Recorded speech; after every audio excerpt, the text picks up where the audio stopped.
Hey, what's up, everyone? It's Monday morning in California, Monday evening in Budapest, and we're Niners worldwide. We're talking big-time breaking news. We've been waiting for some stories to talk about, and we got them.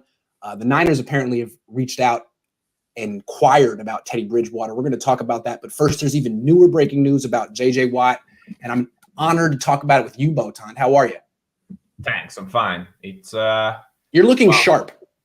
Thank you. Thanks a lot. I don't feel myself sharp at all, but it makes me happy if I'm looking cool right now or sharp right now.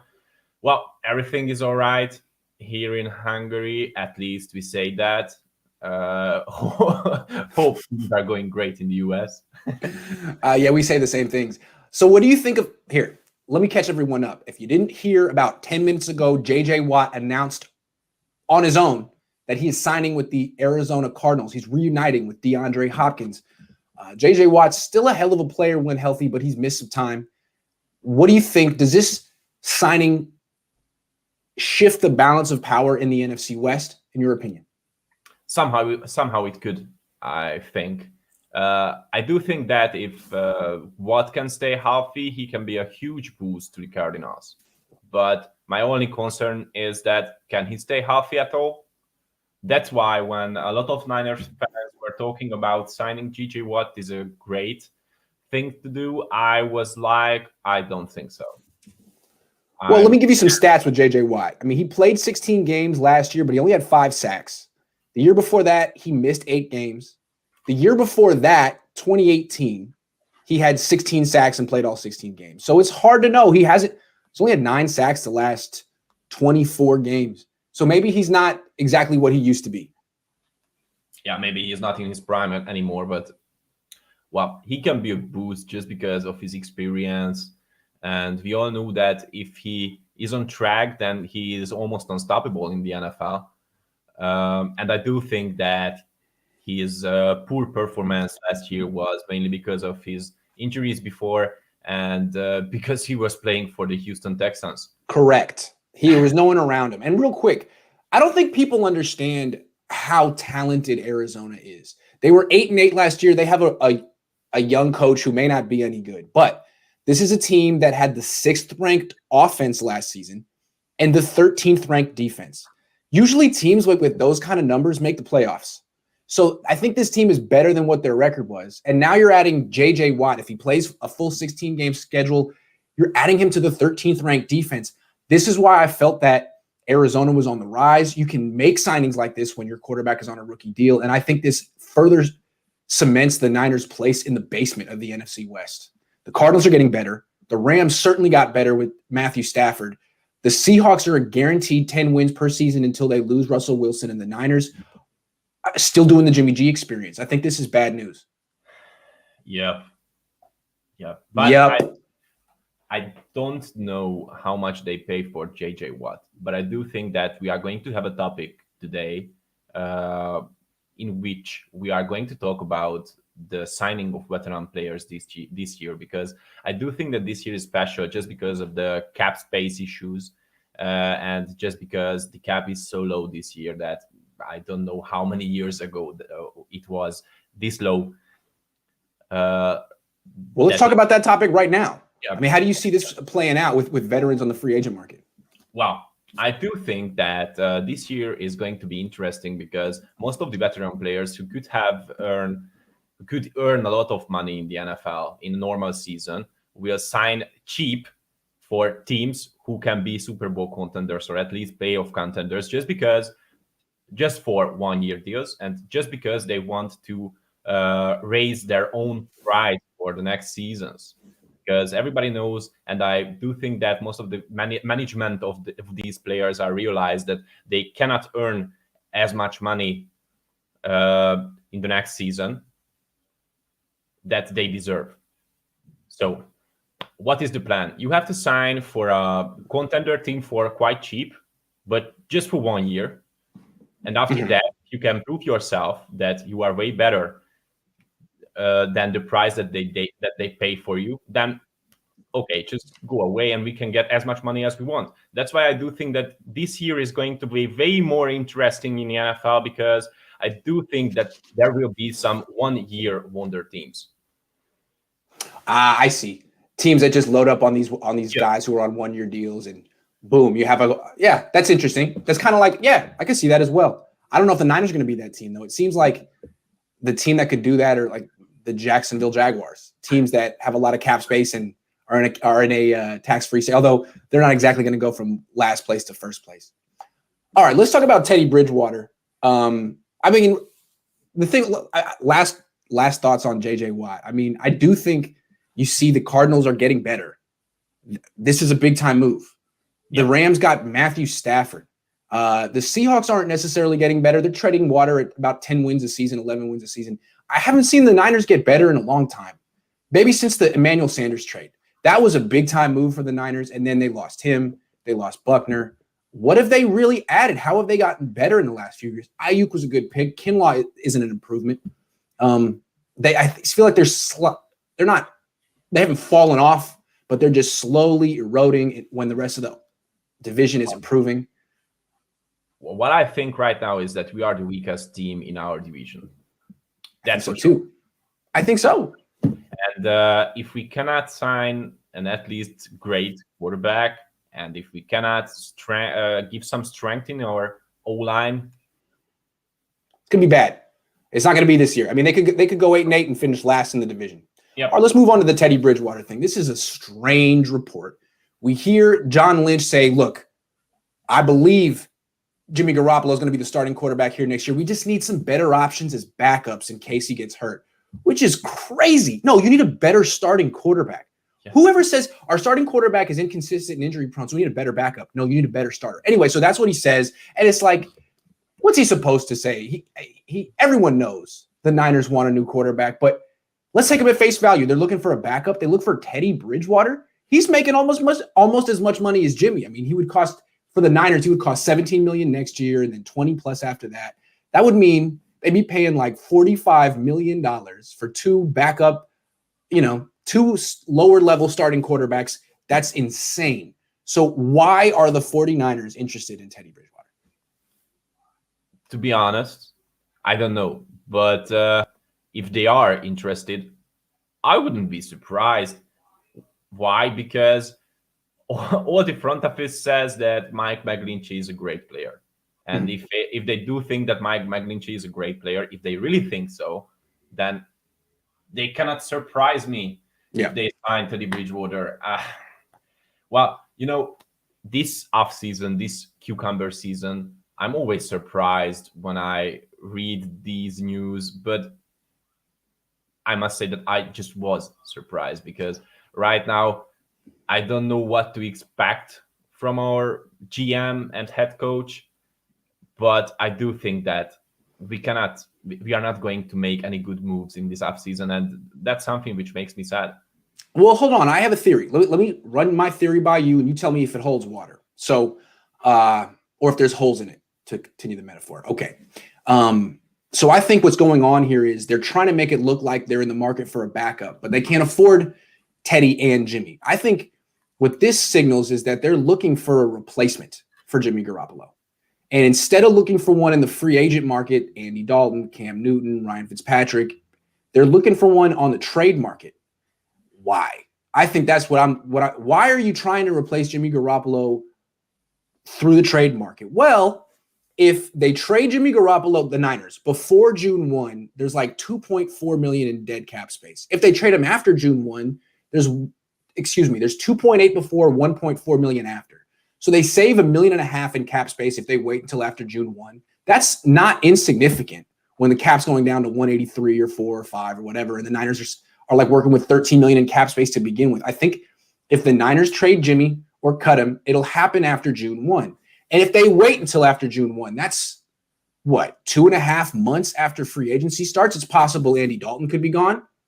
Ryan Fitzpatrick could be gone. Alex Smith could be gone. Cam Newton could be gone. And any replacement for Jimmy as a bridge quarterback would come through a trade. The last thing I'm thinking is if they're looking for a replacement, it's either going to be Jimmy as a bridge or Teddy as a bridge. Well, what does that mean? It means they're going to draft a quarterback. And they're going to draft one potentially in the first round or the second round. And Even if they keep Jimmy, it's short term anyway. I think that's how I interpret it. This means they're going to draft a quarterback. The fact that they're looking at Teddy. I do think when we are talking about bridge quarterbacks, we have to talk about quarterbacks who can help those young ones improve in the NFL. Do you really think that Jimmy or Teddy has the experience to help those young quarterbacks developing in the NFL? No, Alex Smith actually has. He did it for Colin Kaepernick. He did it for Patrick Mahomes. He could do it again. We'll talk about Alex Smith a little later, but Teddy Bridgewater, it just seems to me that he's a cheaper version of Jimmy Garoppolo, kind of a lateral move, a lot of the same strengths and weaknesses. But I keep coming back to is I think that the options to replace Jimmy Garoppolo after June 1 will be limited. You know, this will be probably one of the cheapest trade options out there, unless they're bringing in someone like Marcus Mariota. Yep. But on the other hand, in this trade, my problem is that if they are going to trade Teddy Bridgewater, they are going to have his previous team, the Panthers, are going to have $10 million dead money. Correct. But if they wait until after June 1, it's 5. So that's why I think we're seeing the Teddy Bridgewater Niners. It fits for both. I don't know if the Panthers would want Jimmy Garoppolo. In fact, I don't think they would. I think the Niners are going to end up having to cut Jimmy. But by that point, will Niner fans care if the Niners draft some quarterback with their first round pick and then trade for Teddy Bridgewater? Will Niner fans be emotionally tied into Jimmy G anymore? Or they would be like, you know what, dude, goodbye. You're yesterday's news. That could happen. No. I don't think so that anyone is so connected with Jimmy right now, besides of the girls. I'm sorry, Chrissy. You know, the funny thing about Jimmy Garoppolo and his looks is in the press box, guys talk about it all the time. It's always he's so good looking. You know, I would actually, it's like, dude, don't. It's not funny. That joke isn't that clever. It's a lot of that in the press. Like, come on, man. It's a young man that you cover. Stop. All right. I have another Teddy Bridgewater question. So if I'm right, and they're looking at him as like a cheaper bridge quarterback than Jimmy Garoppolo for whatever youngster they draft this year, is Teddy Bridgewater the best bridge quarterback for the 49ers? Nope. Absolutely not. No way. I'm with you. Why? No. Why? He doesn't have the experience. To be honest, he doesn't have that consistency that Alex Smith has when he plays American football in a way that he could play American football, for example, just to say. And I just don't like him playing American football. I'm sorry, but I just don't see how he can help a rookie getting some great advices, because he was only good in his first year, and he was mainly good just because he was there was a trend in the NFL back then when teams were for mobile quarterbacks, and he was a mobile quarterback. But after that, he got injured, and he is not as mobile anymore. So, nope, I don't. Yeah, think so. I mean, to me, he's a lot like Jimmy G. He's had some catastrophic injuries, some like amazing injuries. He doesn't have a strong arm. He doesn't throw the ball down the field. He's fairly limited to the pocket. And the difference too is he's frail. Whenever he's on the field, it looks. I'm afraid. It's like, oh my, every hit, he's frail. It just seems like you're trading in one quarterback with a reconstructed knee for another quarterback with a reconstructed knee who's about the same size and age. And no, wow. And I mean, he's cheaper than Jimmy G, but maybe he's a better option for the Niners than Jimmy G. But that doesn't mean he's the best option out there. He's still pretty expensive. You got to give him about $17 million this year and trade a draft pick for him that you could use on someone who doesn't have a reconstructed knee, you know? Yeah, but this is a trend for this team. We just love to sign players with reconstructed knees. And then they say that, we had bad luck with injuries. It's so bad, the luck that we had. Yeah, what a fluke. I do remember back with Trent Baalke, it was also a fact that we always sign players with serious injuries, with reconstructed knees, ankles, and hands and other things like that. And we are just continuing that because we do think that okay, this guy was really great before that injury, and we can help him getting better. Okay, it worked with Jason Verret, but can you name any other player in this team? No. Nope. I mean, the only upgrade for Teddy is that the fact that he's just a little bit cheaper. He would cost the Niners like 7, 8. What it would be $8 million they would save. Okay, so maybe that keeps you Jason. Maybe that gets you Jason Verret. Maybe that's their way of keeping. But again, no, because if they make this move, it's after June 1, so it doesn't really help you for cap space this year.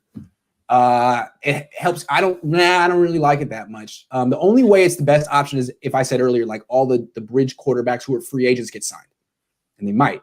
Why would Ryan Fitzpatrick be a free agent on June 1? Why would he? Andy Dalton.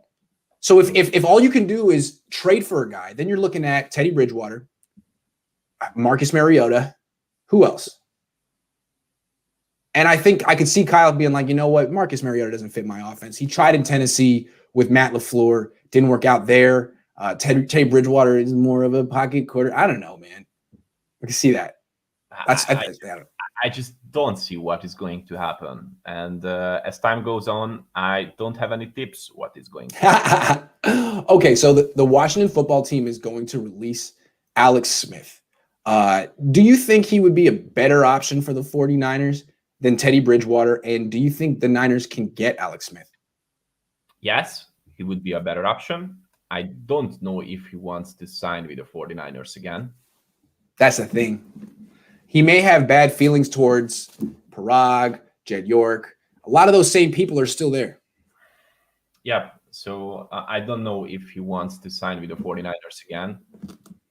But I do think that Alex Smith is a smart guy, and he knows that well that he won't be for a long time in this league.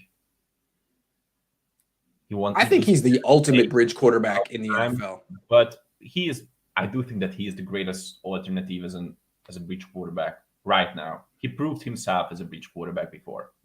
So yeah, because not only he wins and he develops the guy underneath him. I mean, who else does that? Nobody. He developed Colin Kaepernick, helped develop Patrick Mahomes, all while winning. I mean, he hasn't had a losing season since like 2010 or something. So and compare him to Jimmy Garoppolo. Makes fewer mistakes, turns the ball over less, even more mobile, even though he's had like a reconstructed leg, smarter, makes quicker, better decisions, wins just as much cheaper. Yep. And Alex Smith would be the ultimate bridge. I do think he is a better leader than Jimmy is. Right. No question about it. So I mean, it would be a great story if they could get Alex Smith. Yeah, he can teach our new quarterback some things about leadership. Yes. Can Jimmy do that? I don't mind. Did Jimmy Garoppolo help CJ Beathard improve? Did CJ Beathard was being exposed to Jimmy Garoppolo? Did that help him at all? No. CJ Beathard was worst this season. I mean, you can see it with look at Taylor Heineke. That guy played with was around Alex Smith for a little bit. He looked pretty good.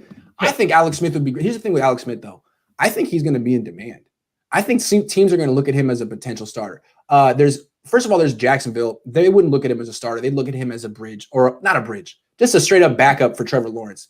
But Alex Smith played for Urban Meyer in college. They have a ton of cap space, no taxes in Florida. That might be appealing. But I think the one I'm looking at, the dark horse here, is the Patriots. They need a quarterback as much as any team in the league, and no, they're not connected to anyone. I think Alex Smith kind of fits what they look for. He's a game manager. He doesn't turn the ball over very much. He's extremely smart. He's a veteran. He's a leader. He thrives on the short passes over the middle. All they got to do, if they sign him, that allows them to use their first-round pick on not a quarterback. They could take Kyle Pitts, someone like that. Alex Smith to the Patriots. I think that's something that could happen. Yeah, that can happen, and it is a win-win signing because working with Bill Belichick, I do think that it is a great thing for a quarterback. If Alex Smith still wants to get some new experiences, develop himself, I think that's the best place to do that. Yeah, I think it'd be a great way for him to end his career. Does he really want to come back to the Niners, a place that really disrespected him for the first 6 years of his career, where he got booed, where he got injured, where he got blamed, and then come back and then get replaced all over again? This would happen all over again. or go to New England and go out with some dignity on a good team, maybe win some playoff games. That's what I would do if I were him. Yep. You know, that's for sure. How many times do you need to get replaced on the 49ers? Oh, man. Okay. So here is a football question. I'm asking you because you played the sport and I never did. I've talked to a lot of players and coaches, and this is an interesting topic that I'm taking a poll on because it seems to me, I watched Justin Fields. He's got all the quick twitch physically. He's a hell of an athlete. And you watch Mac Jones. God, he is not an athlete. He has no quick twitch in his body. But what Mac Jones has is something I'm calling mental fast twitch. Because playing football to me, it's not about being super smart. Nope. It's just about reacting quickly and knowing what to do quickly. And Joe Montana had it. In my opinion, Nick Mullins has it, although his physical abilities may not allow him to, do it in the NFL. You need both. Jimmy does not have mental fast twitch, in my opinion. He just doesn't. He gets from A to B too slowly. I look at Justin Fields. He gets from A to B very slowly. He's not a one-read quarterback. It's just one read, 2, 3, maybe now I should scramble. And you can do that at Ohio State because you have all the time in the world. But in the NFL, you don't. So my question is, do you write off a guy like that? Or do you say, you know what, that's just Ohio State's offense. Give him some time with Kyle, and he can learn all of that. Well, I do think that there are certain things in the NFL about football which cannot be coached. Your expression, mental fast twitch, is something. Mental fast twitch. I've never heard anyone say it. I'm inventing the term, but you know what I mean, right? Yeah, I know that. I know that. It's something that you cannot teach to anyone. It's something you have to born with. That's what I'm thinking. A lot of NFL players are there just because of hard work and things like that, and because they have the desire. That's something that, as well as mental fast twitch, cannot be coached. Yes. To anyone. Yes.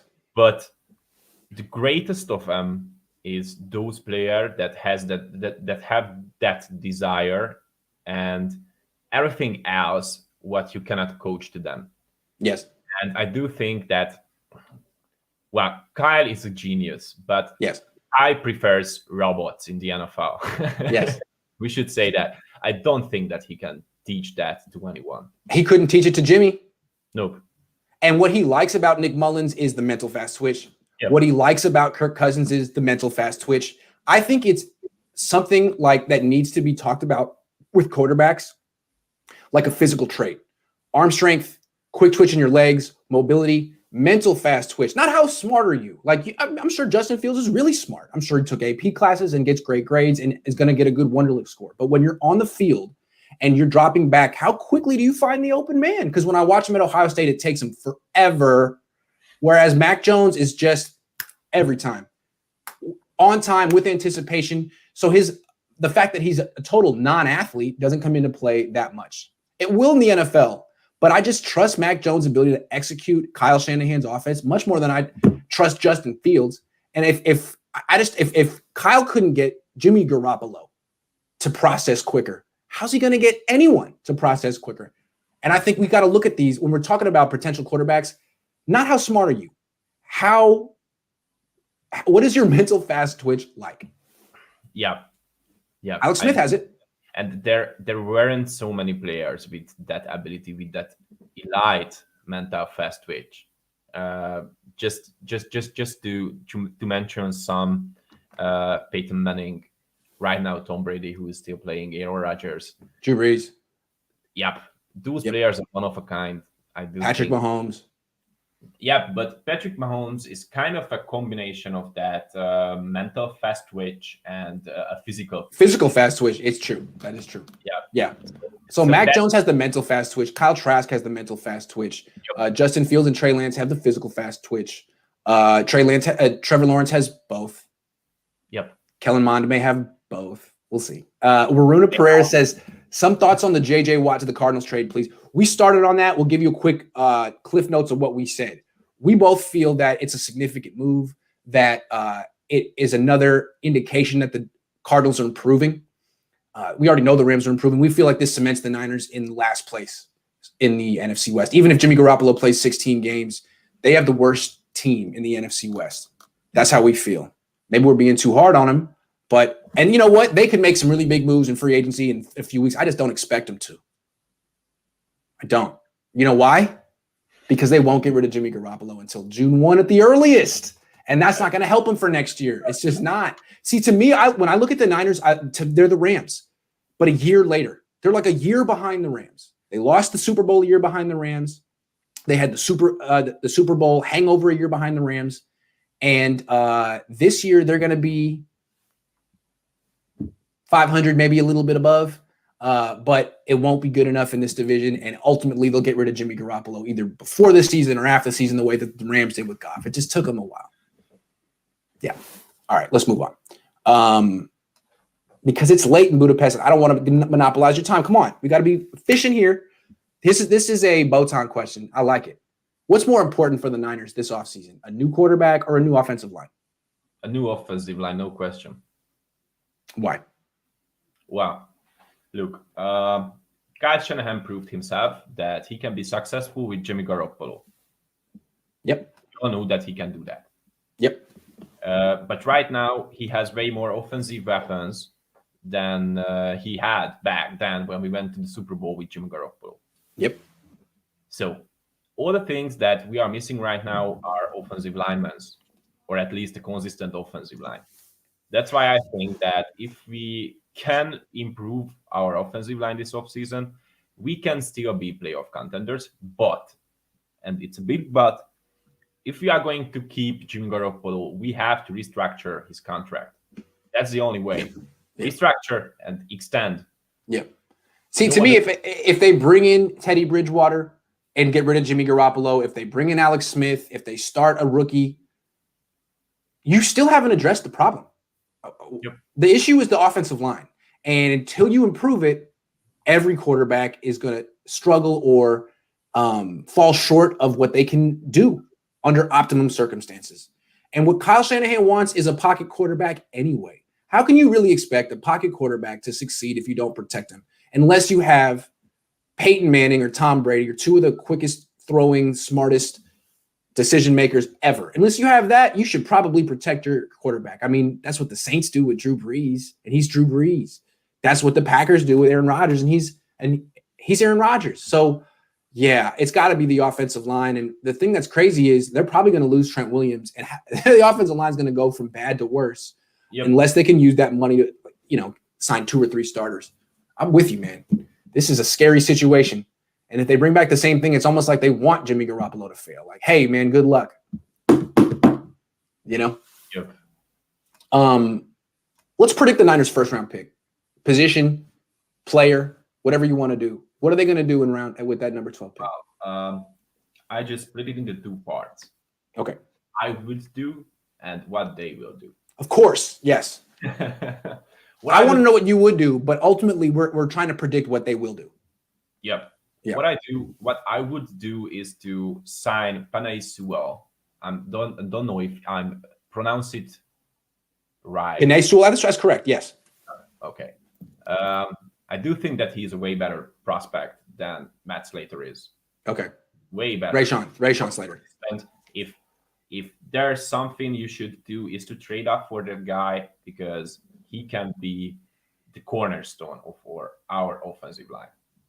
That's the only trade up I would do in the NFL draft right now. Yeah. You go. Tell me. What's your prediction? Because I want Sewell as well. That's what I would want. I would figure out a way to do that. But what do you think they will do? I wouldn't be surprised if they would just draft Justin Fields in the first round, or fun fact, I do think that there's a great chance that we will sign a defensive lineman.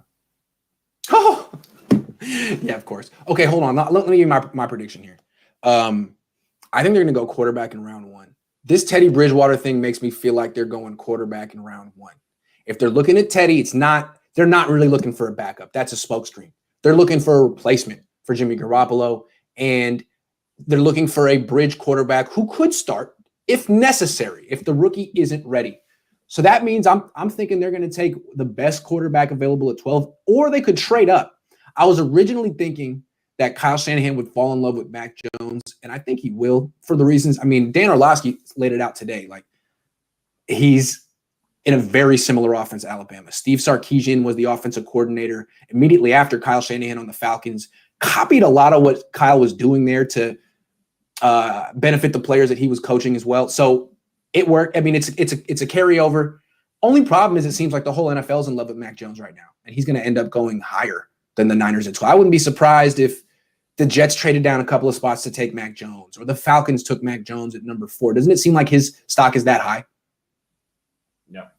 It doesn't. So I wouldn't be surprised if they took Justin Fields or Trey Lance if they're there at 12. And that's something to be said. But I don't like that, because I would rather take Kellen Mond or Kyle Trask in round 2 than one of those two guys in round 1. But that's just what I think they're going to do. Yeah. I do think that. Quarterback in round 1. Yeah. So when they're telling everyone we love Jimmy Garoppolo, we believe he's going to be our quarterback next year, yeah, you're creating a smokescreen so you don't tell the whole world you're going to draft a quarterback in round 1. Yep. But just to correct myself, my last thought, it's Rashawn Slater. Yeah. It's okay. Matt Slater's on the Patriots. Yep. Sorry. Okay. The Niners haven't agreed to a deal with Trent Williams yet. I'm thinking if he gets to free agency, and he will, he's going to leave, because the Niners don't outbid teams for players. He's going to be very expensive. If he leaves, what's the plan? What do you think? What do they do? Well, back then in our Super Bowl year, there were 2 guys who played offensive tackles. Besides Mike Lynchy and Joe Staley, it was Justin School and Daniel Brunskill. Correct. Well, what I do think is that Justin School is so bad at left tackle. Yeah, he's not good. That guy is so bad. I would just give the position to Daniel Brunskill. He proved himself as a pass blocker. I know that he is not as strong as a run blocking offensive tackle, but I do think that he do a decent job pass blocking. I think he's a terrific pass blocker, and I think his run blocking is underrated. I think he's a good player.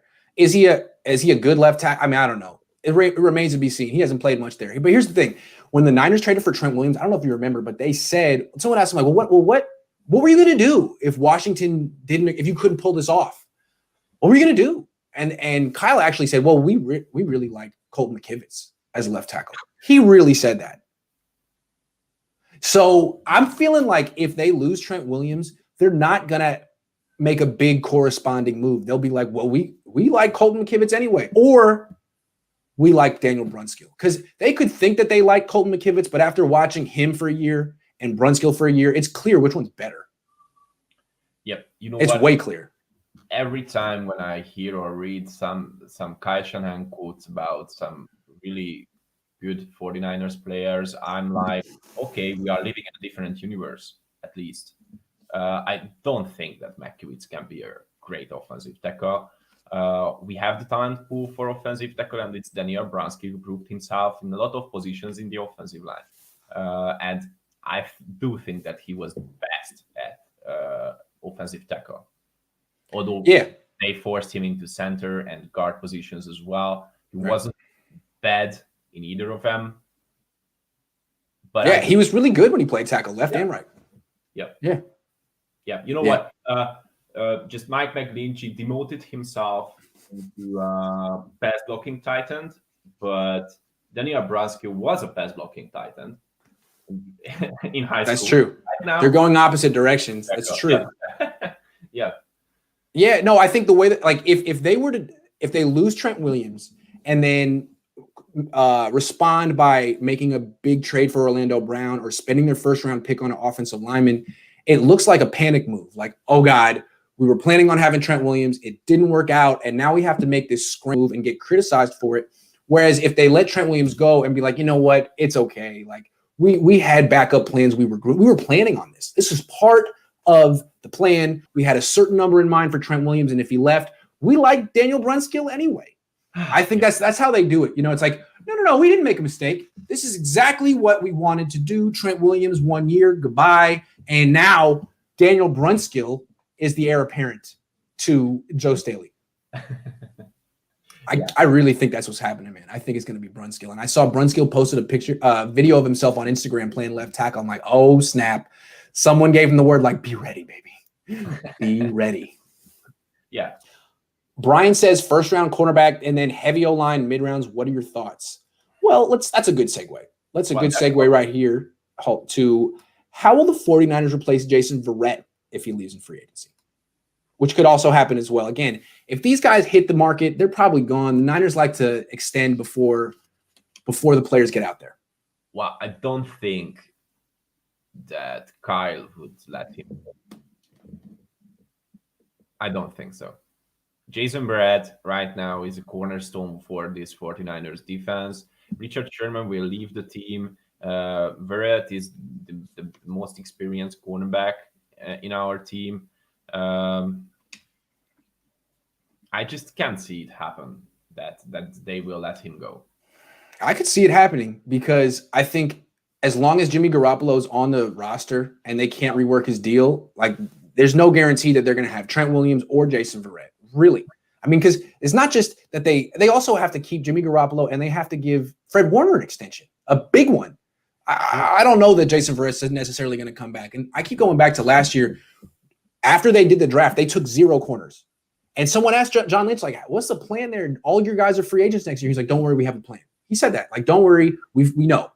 So to me, I think the plan all along has been to use their, a first or second, maybe the second round pick on a corner. I think that's what's going to happen. Well, there's a lot of talent in this draft in cornerback positions. There are a lot of prototype cornerbacks who are not just fast and great at reading the field, but they are as well quite great for their size as quarterbacks. And I do think that's the most important thing right now in the NFL. It became a trend with the Seattle Seahawks with the regional boom and trying to something that every team wants. A cornerback with a great size who can cover all type of wide receivers. And because of that, most of the universities are trying to stuck with this trend and just train these type of players. So now there's a lot of talent in this NFL draft. There are a lot of talent in later rounds. Let's see what is going to happen, but I don't think that we will draft a cornerback in the first or in the second round. You don't think so? No. I think they will. We'll see. But I think the plan has been to spend a high draft pick on a corner this year. That's why I think they didn't draft one last year, because I think they were thinking instead of spending a 5th or a 6th round pick on a corner this year, we're going to spend a 1st or a 2nd next year. Like the way they traded up for Brandon Ayuk last year, they could trade up into like at pick 27 to get J.C. Horn or something like that. That's my bold prediction. I think that's their ace up their sleeve is, man, we always wanted to draft a corner. So if we let Jason go, okay, well, we'll start rookie and Emmanuel Mosley or something and a vet. It's like a two-edged sword. You can easily cut yourself with a pick like that. Yes. Because those cornerbacks right now in the NFL draft has a huge upside, but they do have some huge mistakes as well.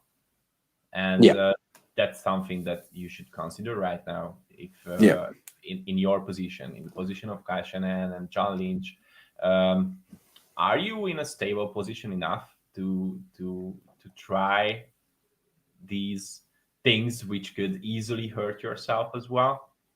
Because I don't think so that they are as stable right now. I'm not sure that it's certain that they're going to be able to afford Jason Verret. I mean, they don't have a lot of cap space to get to sign him or Trent Williams. I think they would have to like structure a backloaded deal where they get most of their money down the line. Is Jason Verret going to agree to that? I don't think so. I mean, he missed 5 years. I think he's going to want money up front. I don't know, man. I think there's got to be a serious backup plan in place, because if he hasn't signed by now, I'm sure they've already made him an offer. And I'm sure he already said, nah, that's not going to cut it. And they're like, well, we'll see what you get. That's my little face. Happen. I'm really interested. Yeah. All right, final question. The cucumber season trade. For the people who weren't watching last week, explain the cucumber season and where you're going with this. Well, cucumber season is the part of the year where nothing happens. You have to come up with crazy ideas. Peter King did that last week with those 3 teams trade, with saying that Mike McGlinchey has a value and Jimmy Garoppolo has a value too. And we were like, okay, Peter, you should stop using drugs. Yeah. Because and it's cucumber season in Hungary right now, right? Because that's all that really grows right now. Wow. Right now, there is no cucumber season in Hungary because season is just going to start, the Hungarian season, of course. Okay. But one of my friends sent me a message. I was wrong last time when I was talking about cucumber season, because cucumber season used first by journalists here in Hungary. And it was just because there was no parliamentary, nothing in the parliament. There was no reason to write about political happenings. And they just wrote about cucumbers. That's why it was cucumbers. I like it. Okay, so in honor of nothing going on, what trade, off the wall trade, would you like to propose? Well, I have a crazy idea. Well, last week I said that I would like to sign Marcus Mariota, and I do think that I find the perfect trade for Marcus Mariota at the 49ers. Okay. So we are going to send Mike McGlinchey to the Raiders. Okay. 5th round pick. Okay.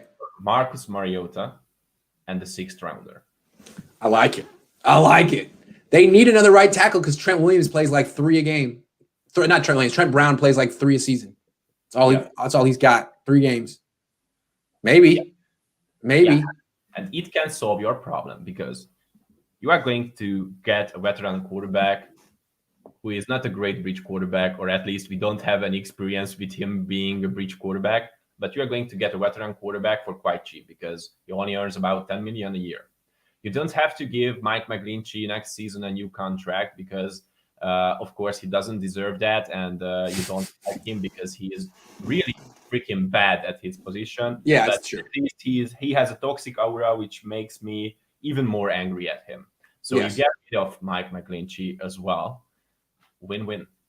Because Raiders are going to get a replacement right tackle or a pass blocking tight end, as I mentioned before. We're going to get a veteran quarterback for a fairly cheaper price than Jimmy Garoppolo is earning right now. I think that's brilliant. The best way to get the bridge quarterback is to get to you're acquiring the bridge quarterback and unloading Michael McGlinchey at the same time. 2 birds with 1 stone. That's a good trade for any season, Botond, not just cucumber season. Pickle season, you know what I'm saying? Horseradish season, all that. I like it. I tried to do my best, and I was like, first time I was like, okay, I must say something hilarious. Something like send Jimmy G, Mike McGlinchey, and 2 first rounders for the Green Bay Packers for Aaron Rodgers. Can they unload Eric Armstead for anything? No. Yeah, a bag of cucumbers. A bag of cucumbers. Sean Shepard says the Cards still have bad coaches. Seattle only has Wilson and 2 receivers and a pass rush safety. Lambs either win now or shut up. We'll be fine. I don't know. Everyone always says Seattle only has this and that, and then they win 11 games every year. The Cardinals have bad coaches, but they have really good offense and now a really good defense. So that's scary. And the Rams are really well coached. And Matthew Stafford is a big step up from Goff. Yep. I don't know, man. I don't know. Of course, there are some limitations for the Seattle Seahawks, and it's just because the contract that Russell Wilson has right now. But I do think that they are going to find out something to make him earn at least less.